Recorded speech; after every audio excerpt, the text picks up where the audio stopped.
So kind of my plan with these is I'm just going to kind of casually just go through the slides. It's not going to be as like polished as I'm sure the YouTube videos are, because those take me about 500 takes to do those. As I go through the slides and explain, kind of what they're about, what the ideas and the concepts are behind them.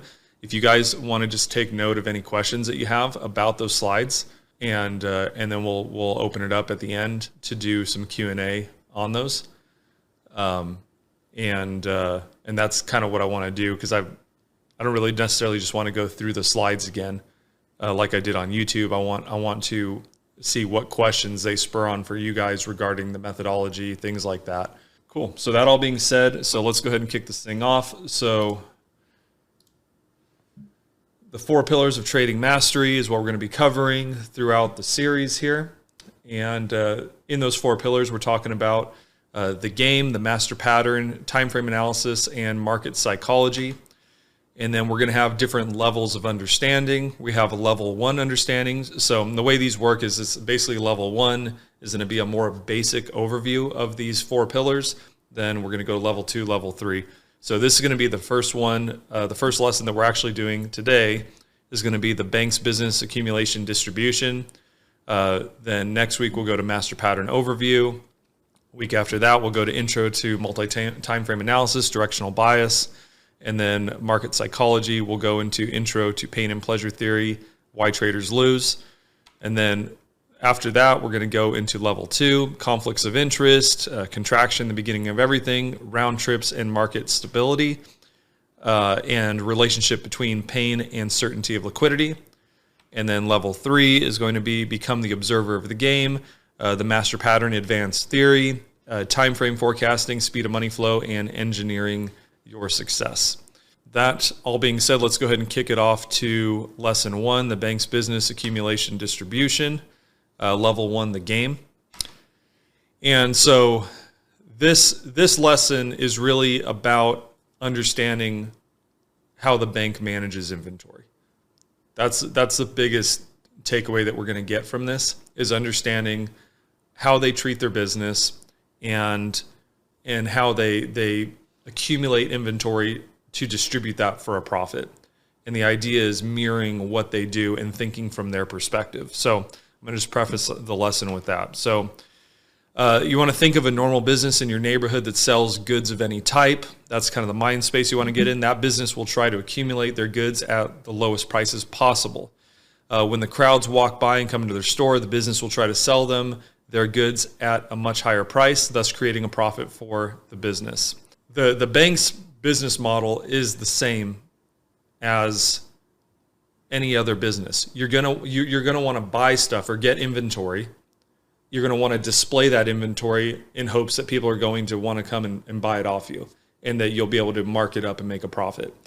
When the bank accumulates positions, meaning whether it's from market making activity or proprietary trading, the goal is to make a profit on those positions, more so in proprietary trading, because they're actually betting on distance that the market's going to travel, right? So with market making, it's the same thing. Some of that market making business can spill over into their proprietary trading as well. But the idea is to make a margin or make a profit on any inventory that they deal with. The market making, they have the spread baked in. That's much more of a volume business. Proprietary trading, not so much. So keep that in mind. They're trying to, anytime they're accumulating positions, the goal is to make a profit on those. Why is understanding accumulation distribution important? Just like other businesses operating in the financial markets, it is the business of buying and selling things for profit. The difference in the financial markets is 95% of businesses cannot make a profit. And this is important that you learn and follow the business plan of the 5% who consistently accumulate and sell their inventory for profit. So again, just to kind of reiterate what we're talking about here, is that if the banks are accumulating inventory to distribute that inventory for a profit, they have a process of doing that. And since the banks are the only ones at the end of the day that really influence the market movement, especially in Forex, it's not necessarily true in like low cap stocks and things, smaller markets like that. like we saw with the GameStop situation, that move was propelled by retail buying. They actually overcame the hedge funds and pushed the price up like crazy. So yes, the retail public can have influence, but when it comes to Forex or these bigger, more liquid markets, the only people that are going to move these is going to be the banks and the institutions. They're the only ones trading the most size. So we really want to get in their headspace of how they're doing that business, how they accumulate their inventory, and how they make a profit on that. Because at the end of the day, we're not moving the market. We can't manipulate it. We really essentially can't influence it. The banks can influence it not only through their buying and selling, actually like putting volume or supply, adding supply to the market, or creating their own demand, or they have their own demand, but they can also influence the news. They could create co-ops with other banks, which gets into pretty shady territory, but they can do that, and they do that, and they get fined for it regularly. You know, this is not new. They pay fines regularly for market manipulation, and those slap on the wrist, I think they just consider it as the cost of doing business, because every billion they get fined, they probably made 100 billion in profit. So that's the way it goes around. So anyway, we definitely want to get in their space and in their headspace and understand how they're doing business. So let's keep going here. So at the end of the day, successful predictions make successful trading. We're trying to figure out, where is this thing likely to go? Of course, we don't know exactly where it's going to go, but we can come up with some educated guess that's pretty good. And then we can, as you guys know, we look for clues that narrative is starting to play out. The narrative or the view that we've adopted of the markets, we look for clues that that's starting to happen. So to best understand how to predict future prices, you must first ask, who has the power to move price? Why do they move price? And how do they move price? These are the three questions that we want to answer and figure out, right? So who? And again, we've already kind of got into this, but the banks. Market making and proprietary trading are the activities that they influence price with when it comes to actually interacting in the market. That's their two main streams of business in actually doing transactions in the market. When I say the banks, that's a kind of a blanket term for institutional money. Okay? The investment banks are the big ones, but there are also big hedge funds. There are also other entities, but we just say the banks as a blanket statement to talk about the smart money at the top. Okay? So it's not necessarily like it's going to be JP Morgan or it's going to be Goldman Sachs. They're definitely involved, but it's going to be the accumulation of the banks that have the power to do this. So now the question is, why? I'm not going to get too conspiratorial on this, obviously. It's not what we're here for. But if we look at the history of the world, why do the banks do anything that they do? It's for profit. And ultimately, if you look at that, the profit that they make ends up getting them a lot of control in the world economies. They're able to contribute to their political campaigns of their choice, probably who's ever going to give them the most favorable treatment, and implement policies that they benefit from, things like that. We would be lying to ourselves to say that that is not part of the motivation for what they do. After you make so much money, after you have, $1 billion or $100 billion, from a quality of life standpoint, even for the people at the top, it doesn't really get much better. In fact, once you meet your basic expenses and you know that you're not having to figure out how to pay for your next meal or how to keep your home or a roof over your head or keep your car or the basic luxuries of life, or basic necessities, I should say, outside of that, it kind of becomes a game. We want security, we want those types of things. So there's a range in there, but after that, you start getting motivated a lot by just playing the game. And at these levels, a lot of it is motivated by control. It's who can they control, the politicians they can control, things like that. That's why they do what they do. It's why they are manipulating markets. It's why they're putting so much effort into this business to make the most amount of money is a profit and control. So just to illustrate this, if you guys look at the earnings of Goldman Sachs, they reported $11.3 billion in profit in 2022, and this is mainly due to investment banking, market making, and proprietary trading activities. Those are their three main profit sources. And a lot of that was proprietary trading. Goldman Sachs is known for proprietary trading. So it gives you some insight into where the money is being generated. So let's talk about accumulation distribution on a basic level. So through the business of accumulation distribution, while manipulating the supply and demand, this is how they make their profit. So we have the bank here. We could see the price action is trading lower than what we'll call value, where it says accumulate supply, and the green dots they represent the bank's accumulating inventory. You'll notice that they're all on ticks down. You'll notice that the market is starting to come down, and we put a green dot there. That's on purpose, because when you see the market spike down, a lot of times retail traders especially are going to chase those because they're thinking that we're potentially in a downtrend, and they're waiting for confirmation. They're waiting for the market to actually move, and then they jump in and chase it. So we see those aggressive moves that happened on the push down, and I specifically put the green dots there to represent that when other people are chasing the market, typically the banks are doing the opposite. So they're accumulating supply.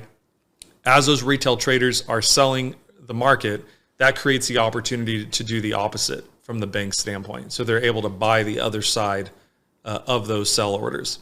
And it's not necessarily, we'll get into this later in this course, but it's not necessarily just retail traders. You'll hear us talk about smart money. You'll hear us talk about dumb money. Even smart money can be dumb. Okay, there's different levels and there's a different spectrum across the board. Okay, so it's not necessarily this is all just mom and pop retail traders sitting here and the bank's just taking money. It is a lot of that, but there's also less sophisticated institutions, lower level hedge funds, different people that are also making the wrong decision, and the best ones are going to come out on top. So keep that in mind. It's not necessarily only retail traders. So the bank accumulates buy inventory from willing sellers, and then the market goes back up through value, and that's where they distribute into the rising demand for profit. So the bank sells its buy inventory for profit to willing buyers. Now the market's going up. Notice that the red dots are at the top of these moves. As the trend continues to break out, move to higher highs, you have people increasingly chasing it. And that becomes the exit liquidity. Now, another thing worth talking about right now is news releases. A lot of times when you're coming up to a planned news release, I should say, when you're coming up to that, usually you'll get some market movement already. And it'll either start trending up or trending down. Maybe it has been for a week or a few weeks up to that big news announcement. That is what's getting baked into the market because people have generally the same expectation of what the news is going to be. It's not super hard to predict these things. What ends up happening is when the news comes out, that ends up spiking the market, usually in a completely opposite direction. When the news comes out, that's creating the exit liquidity for the banks because the move's already been priced in. So keep that in mind. If you ever have a situation where you're trying to understand why the news did what it did and it went a completely opposite direction, it's because it's already been baked in and there's no one else left to get in. So it's going to go the complete opposite direction as everyone tries to unwind positions. And again, it's usually creating the exit liquidity for the banks. All right, so we're going to talk about the trader's business. This is just another illustration of how this happens. Again, I know you guys in this group this is pretty elementary things for you guys, but let's just go through this just so anyone watching this will be able to get their head around these concepts. So we have a seller here that's coming to the market, and his opinion is a bull runs over. I want to sell 100 shares for $1,000. So that's what he's thinking at this point. So we got another guy that comes in here. This is you. You can put yourself in this position. I think there will be more buyers at higher prices. I'll buy your shares for $1,000. So he says, I'll come along and I'll buy your shares for $1,000. This is the agreement that needs to happen in order for that seller to get out of his position and for that buyer, which is you in that position at this point, to make that transaction. Notice there's two different opinions here. One person thinks that the run's over. The other one thinks, no, it still has some life left. So that's where the transaction is going to be made, right? Okay, now we got another buyer that comes in. The stock is going to the moon. I need 100 more shares. So he already has shares, but he wants to buy another 100. Notice we're just dealing with this 100 shares and how it's transferring across people. Now you as a trader says, I'll sell you 100 shares for 1,500, meaning the price has gone up and now you're seeing, let's say, a $500 profit, right? Just keeping it real basic. So he says, I'll sell you my 100 shares. This trader says, done. This is one of those FOMO buyers that thinks the market is probably breaking through a high, and he thinks he's watching the news, watching the general narrative, thinks it's never going to end, right? Says, yeah, sure, I'll take. I'm trying to buy everything I got. Okay, so that transaction is made. You in the middle made a profit, but again, notice the evolving opinions. You have one guy that says bull runs over. That causes him to act to say, I need to get out of the market. Then another guy has to come with a different opinion, the polarizing opposite opinion, and take that inventory from him. And then they have to also exit. So there's kind of a stacking that happened here. You had one guy that thought the run's over. You have you in the middle that think, no, there's still some life left. And then you have another guy that needs to come in on top of you. That's how trends work. There's always got to be someone willing to take the next price up, right? So what happened here? 100 shares of inventory accumulated by the trader. That went into a holding period. And then 100 shares of inventory distributed for a $500 profit to the last buyer. So that's the cycle that happened here. And the guy in the middle made money. Your single biggest job as a trader is to consistently make quality market forecasts, accumulate discount inventory, and then sell that inventory for a profit. You're the guy in the middle. So you need someone that is willing to give you liquidity, or that you're taking advantage of the liquidity of them changing their opinion of the market. That has to happen. You're the guy in the middle, but you also have to anticipate that there's going to be people coming in above or below you, because you're going to need the same exit liquidity. Same as the banks. You have to think beforehand, am I going to get exit liquidity? That's how you make this a repeatable cycle, a repeatable process. And you put yourself in the middle right there. This is why trading in a directional bias is so important. Because we know that when the higher time frames are supporting the side of the market we're trading, that we are highly likely to have those buyers come in above or below us, or the sellers come below us, the buyers come in above us. That's likely to happen because it's getting supported by the higher time frame direction. Without that exit liquidity coming in, then we're done. We're stuck holding the bag. So it's super, super important you think of the markets as that you need to position yourself in the middle. You're sandwiched in the middle of these multiple transactions that need to happen. The way that we do that safely with the methodology is that we understand where fair market value is. We know that if the trend is long on the higher time frame and we are buying below fair market value on our lower time frame, chances are markets will revalue to where it has been agreed on in the past. And that is our first initial price point to get exit liquidity. That's where we're trying to sandwich ourselves when we're trading under value in an uptrend. We're sandwiching ourselves in between the people selling the market below value against the higher time frame, and we are forecasting that we're going to get at least a few sellers coming in above us for exit liquidity, even if it's only revalue going back to value. So keep that in mind. Okay, that's the whole purpose. So when someone doesn't follow directional bias, when they decide to ignore that, they are making the ability to put themselves in between this transaction that needs to happen. They're taking the probability of that happening out of their favor when they ignore directional bias. This is also another reason to trade in established trends. You don't need to pick the highs or the lows. You want to get something out of the middle. The more times you can effectively insert yourself in the middle of this process, the better you're going to do. Your entire job is to do this repeatedly. This leads to, you need to do an industry appraisal when you're getting into this business. Who is the best at accumulating and distributing inventory and that is the banks. We want to mirror what they do because they are constantly sandwiching themselves in the middle of this process. It's the only way to make money. They do it in market making and they do it in proprietary trading. In market making, they take a spread. They have a guaranteed profit because they're marking up the price, right? In proprietary trading, they're going from essentially pain threshold to pain threshold. Somebody's making the wrong decision. They accumulate their inventory from that, and then they're counting on that as the prices go the other way, they're going to have other people coming in that they can use that exit liquidity. It's always in the middle is where the profit can be made. So you need to have your approach needs to take that into consideration as the main thing. How do I get in the middle and facilitate trading the same way as the banks do? Your entire process needs to be around that.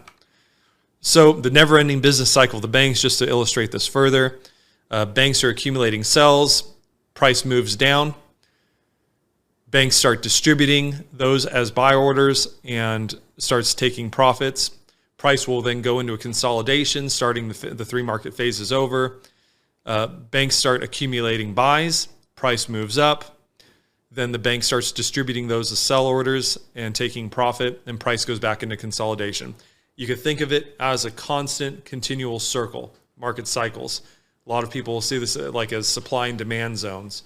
You have supply zones at the bottom, demand zones at the top, and then the price moves in this wheel-like motion as price goes up, goes down, goes up, goes down. So that's how you want to look at it. Inside of the middle of that is the weakest traders serving as fuel. The weakest traders are trying to call the tops and bottoms. They're selling breakouts, buying breakouts, doing everything wrong because the simple fact is that they're not looking at their business from this standpoint. That's the problem.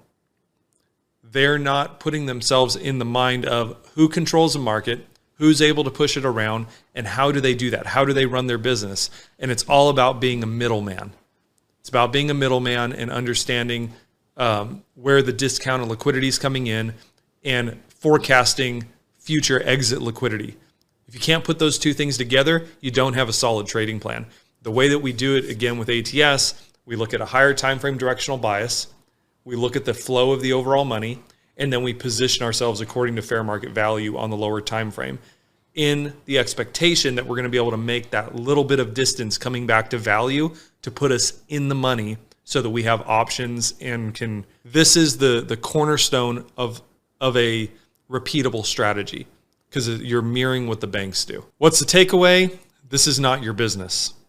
That's another big thing. A lot of traders think that it's my strategy, that I'm going to figure this out. I'm going to come up with my own formulas. Your formulas do not matter. This is not your business. You do not influence the market. So you have to align yourself with how the people that do influence the market, how they run their business, the tactics they use, everything, and you need to mirror those tactics. That's what puts you in that repeatable cycle to where you're not the fuel. You're operating in sync with the banks. So that's the most important thing that you need to get your head around. You are a participant in a much bigger game between world banks and institutions. If you want to operate successfully, you need to study why and how they move price.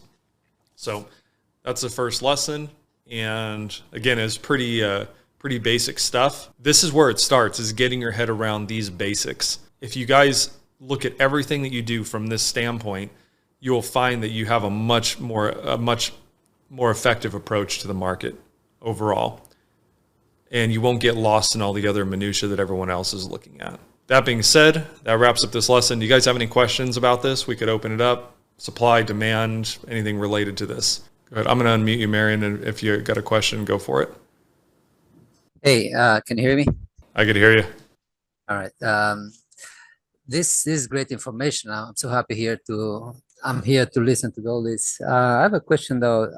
Does this apply only to Forex? Because you're talking so much about the banks, institutions. What about other equities? Let's say Walmart, when you buy, sell shares, does this apply? Because we know there must a pattern happen in all this price movement, if there is enough of it. Are we still involving banks and bigger players in this, or? Yeah. Anywhere, because the biggest problem for the bank is liquidity. So they're going to gravitate towards highly liquid markets because they can essentially deploy more capital and make a bigger return. That's why the banks don't mess around with like penny stocks. You have some lower level. There are probably departments in the banks that deal with that, some of that, but overall, there's just not enough liquidity. There's not enough people willing to transact in that market. So, you're not going to get as much bank activity, but like bigger equities like Amazon, Apple, things like that, they're definitely going to be interested in those markets because, billions of dollars are changing hands, in these different assets. So they're going to go where the liquidity is simply because there's more people willing to transact. The more people willing to transact, the more money they can take from those people. It's all about liquidity. The bank's biggest problem is when they have hundreds of billions under management or more. How do they make a return on that? And so you need to seek out markets that have a lot of transactional volume to be able to deploy that capital and make a return.